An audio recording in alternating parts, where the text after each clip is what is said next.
Jai Hind everyone. My name is Niharika Tripathi, working as assistant professor in AKGCE Engineering College, Ghaziabad. Today, I will be discussing about HDFS architecture. It is a topic in Big Data Analytics CSCDS 6M. So basically, what is HDFS? First of all, we'll learn about what is HDFS. When a data set outgrows the storage capacity of a single physical machine, it becomes necessary to partition it across a number of separate machines. File system that manages store across a network of machines are called distributed file systems. So basically, what is distributed file system? Whenever in the earlier times we used to store the data into single machines. So, but the storage capacity of these single machines is limited. So when the demand for handling so much of data has increased, so we need distributed file system to store the files into multiple machines. So this comes in the use of distributed file system. Now next is Hadoop comes with distributed file system, that is known as the distributed file system of Hadoop is known as HDFS. That means Hadoop distributed file system.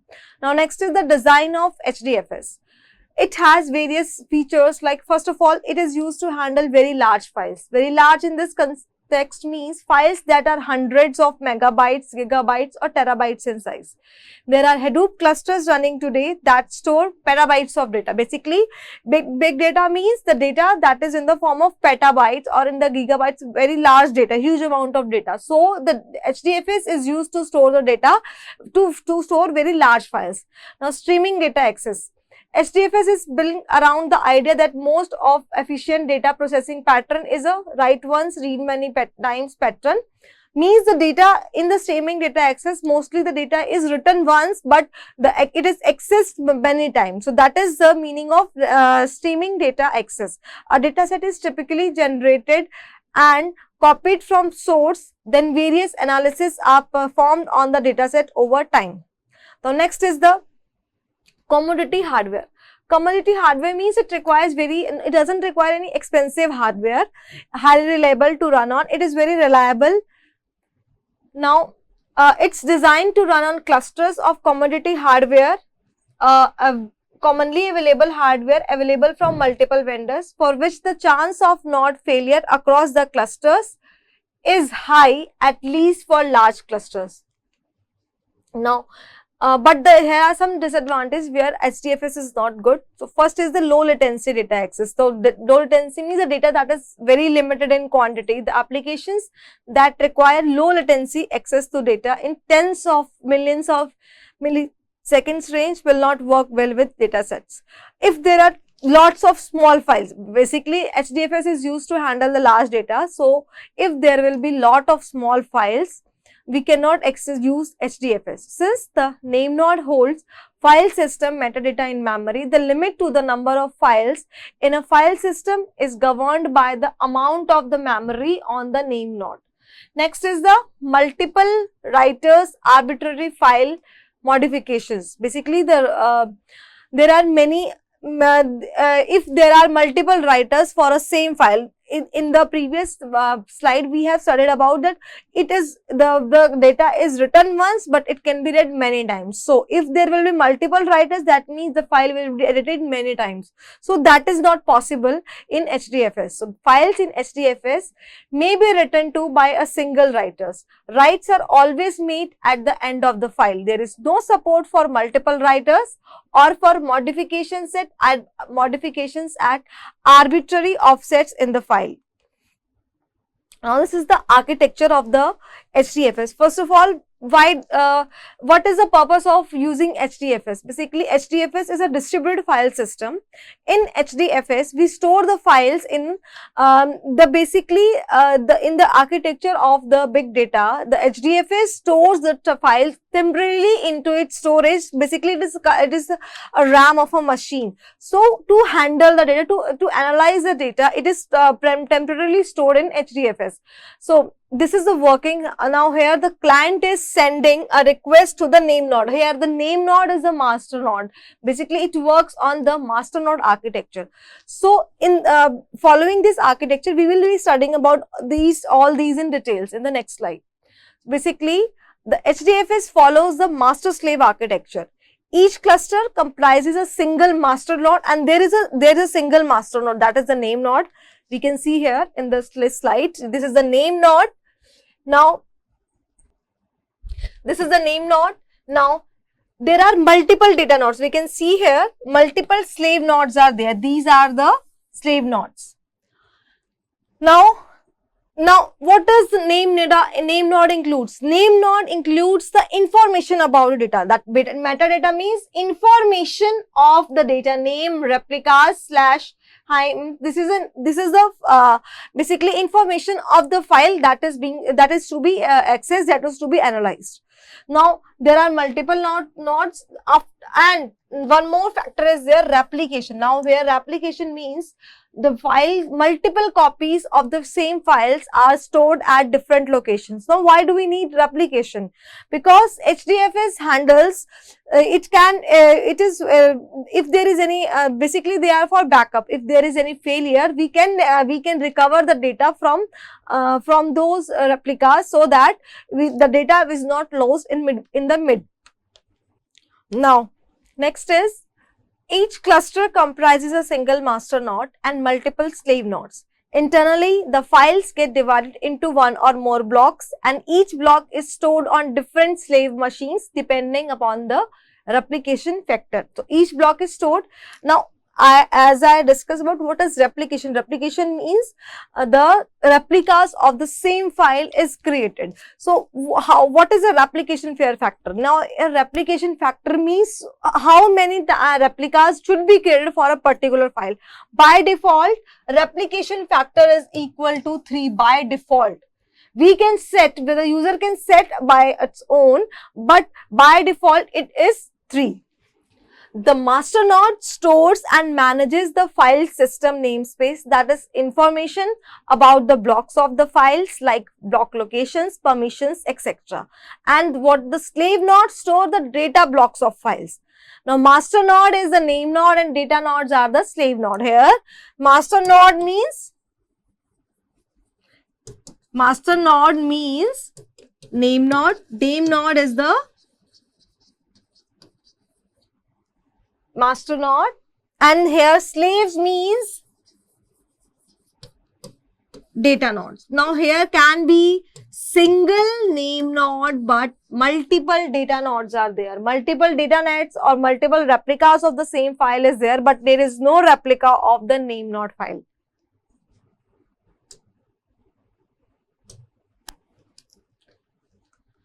Now we will be discussing about HDFS name node. Now it maintains and manages the file system namespace and provides the right access permission to the clients. Now, the name node stores information about block locations, permission, etc. on the local disk in the form of 2 files. It stores the information of 2 files.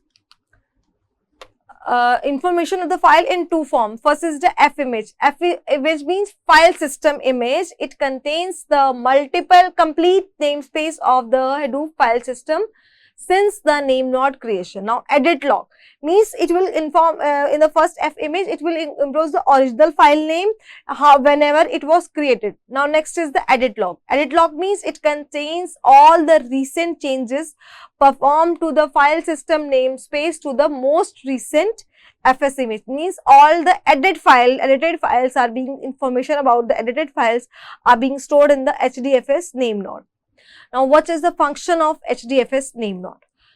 It executes the file system namespace operations like opening, renaming and closing files and directories. Name node manages and maintains all the data nodes. It determines the mapping of blocks of a file to data nodes. Name node records each change made to the file system namespace. It keeps the location of each block of a file. Name node takes care of the replication factor of all the blocks. Name node receives the heartbeats and block reports from all the data nodes that ensure data node is alive. Now here the meaning of in this line. The heartbeat means basically it is an acknowledgement that is being sent by the data node every time whenever it is functional. It is sending a report to the name node timely, so that if there is any failure or any blocks report in the particular data node, the name node will block that data node and assign the data to the another node that is available. If the data nodes fail, the name node chooses the new data node for the new replicas. Now, HDFS data node, the slave node. Data nodes are the slave nodes in Hadoop HDFS. Data nodes are inexpensive commodity hardware. They store the blocks of a file. Now, every data is in Hadoop is stored in the form of the blocks. Now, functions of data node. Data node is responsible for serving the client read-write request. Based on the instruction from the name node, data node performs block creation, replication and deletion. Now, name node send a report to the heartbeat to the name node to report the health of the HDFS. Data nodes also send block reports to name node to report the list of the blocks it contains. Now, what is secondary name node? First of all, what is name node is a master node. Now, what do we need secondary name node? What is the meaning of this secondary name node? Why do we need it? As we have studied in the previous slide, that there is a single name node but multiple data nodes are there. What if a name node fails? What if a name node is busy with another file? The other processes will have to wait. So, we need a secondary name node so that whenever a file, whenever name node is missing, is not working, we can transmit the data to the secondary name node. Although there was a backup node, but we don't need that backup node, but backup node will store the copy of the data. It will not store the actual information of the name node. So, we need a secondary name node. Apart from the data node and the name node, there is another daemon called the secondary name node. Here, the daemon means the background processes that run in the HDFS. There is another daemon called the secondary name node. Secondary name node works as a helper node to the primary name node but does not replace primary name node. When the name node starts, the name node merges the fs image and edit logs file to restore the current file system namespace. Since the name node runs continuously for a long time without any restart, the size of edit logs becomes too large. This will result in a long restart time for the name node. Whenever the name node starts, the name node merges the fs image and edit logs file to the current file system. Now, if it is continuously running for a long time, so if we want to restart, it may fail. If it is continuously running for a long time, it may fail. So, to avoid this failure, now we need to restart the name node. So, if we are going to restart the name node, we use at that time we will use a secondary name node. Secondary name node, the name node downloads the fs image and edits log files from the name node. If it periodically applies edit logs to fs image and refreshes the edit logs, the updated fs image is then sent to the name node, so that name node does not have to reapply the edit log records during its restart. This keeps the edit log size small and reduces the name node restart time. If the name node fails, the last saved fs image on the secondary name node can be used to recover file system metadata. The secondary name node performs regular checkpoints in HDFS.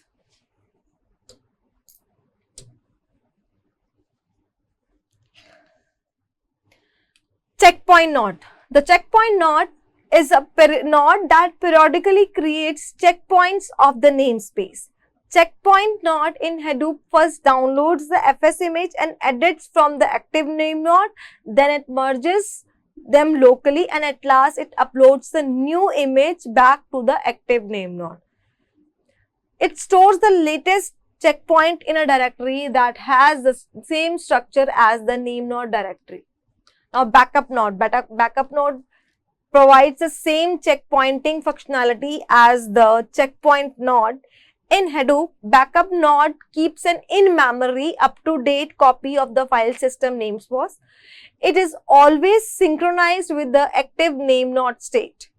It is not required for the backup node in HDFS architecture to download FS image and edit files from the active name node to create a checkpoint. It already has an up-to-date state of the namespace state in the memory. The backup node checkpoint process is more efficient as it only needs to save the namespace into the local FS image file and reset edits. Name node supports one backup node at a time. Now, what is a block? In the data node, the data is being analyzed in the form of the blocks. So, what are the blocks in HDFS architecture? In HDFS, it splits the file into block size chunks. These chunks are known as the blocks. The default size of a block in HDFS is 128. We can configure the block size as per our requirement by changing the DFS dot. Now here we can change the size. DFS block dot size property in, there is a file in the Hadoop folder. When we are installing our Hadoop in our system, there is a file named hdfs site.xml. Now in this we can change the block size. Now for example, if there is a file of size 612 MB, then the DFS will create 4 blocks of size 128 MB and 1 block of size 100 MB. So if there are, it will create 4 blocks of one. If there is a file for 612 MB, since it is bigger than 128, so it will, how it will create? Now it will take 4 blocks of 128 MB, that will be equal to 512, then the remaining 100 MB file is left, so another block of size 100 MB will be created. So, and if the file size is 125 MB, so it is less than 128, so it will automatically, what it will do, it will automatically create the file of 125 MB. From the above example, we can conclude that a file in HDFS smaller than a single block does not occupy a full block size space of the underlying storing. Each file stored in HDFS does not need to be an exact multiple of config. It should not be an exact multiple. Why are blocks in HDFS used? Since 128 MB is very huge size, but why 120 is chosen? The default size of HDFS block is 128 MB. The reason for this is to minimize the cost of the seek. For large blocks, time taken to transfer the data from the disk can be longer as compared to the time taken to start the block. This results in the transfer of multiple blocks at disk transfer rate. If the blocks are small, there will be too many blocks in Hadoop HDFS and thus too much metadata to store. Managing such a huge number of blocks and metadata will create overhead and lead to traffic in a network.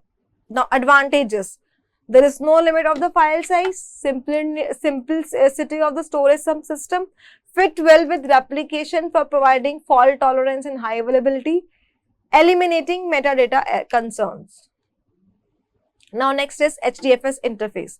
Now HDFS interface, basically it is an interface that is used for handling the big data or for transfer. So there is some features of HDFS interface. So first is the operations that we can perform is first creating new file, uploading file, we can set permission, we can copy a file, we can move a files, rename a file, delete, drag and drop, file viewer, we can view a file. Now next is the data flow. In HDFS, the data is stored in the form of blocks and distributed across multiple nodes in a cluster. The data flow in HDFS includes 3 steps. First is the data ingestion. Now here data ingestion means the data is coming from the various sources. The data is first ingested into the HDFS cluster through the Hadoop file system API or tools like Flume, Scoop or Kafka. The data stores. Once the data is ingested, it is stored in the form of blocks across multiple nodes in the cluster. Each block is replicated across multiple nodes to ensure the data availability and fault tolerance. Data retrieval. Whenever a user or application needs to access the data stored in HDFS, a request is sent to the name node, which is the master node. The name node maintains the metadata about the location of the block and send requests to the data node that hold the requested blocks.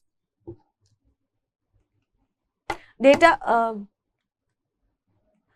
processing. Next step is the data processing. The data can be processed in Hadoop, MapReduce or other distributed processing frameworks like Apache Spark, Hive or Pig. So basically these are the processing tools that is used for processing of the big data. Now these tools these tools includes the frameworks like Spark, Hive, Pig. Now data output. Data output means where the data is stored. Output is written back to the HDFS or other data source like HBase or Cassandra. The output can be sent to the external files through tools like Flume or Kafka. Basically, in a nutshell, we can say that the data flows in HDFS flows through ingestion, then it stores in the multiple nodes. It is stored in multiple nodes. Then the name node will retrieve that data and then it will be processed through MapReduce programming framework. Then after processing, the data is stored in the output form in the frameworks like HBase or Cassandra. So this was all about HDFS architecture.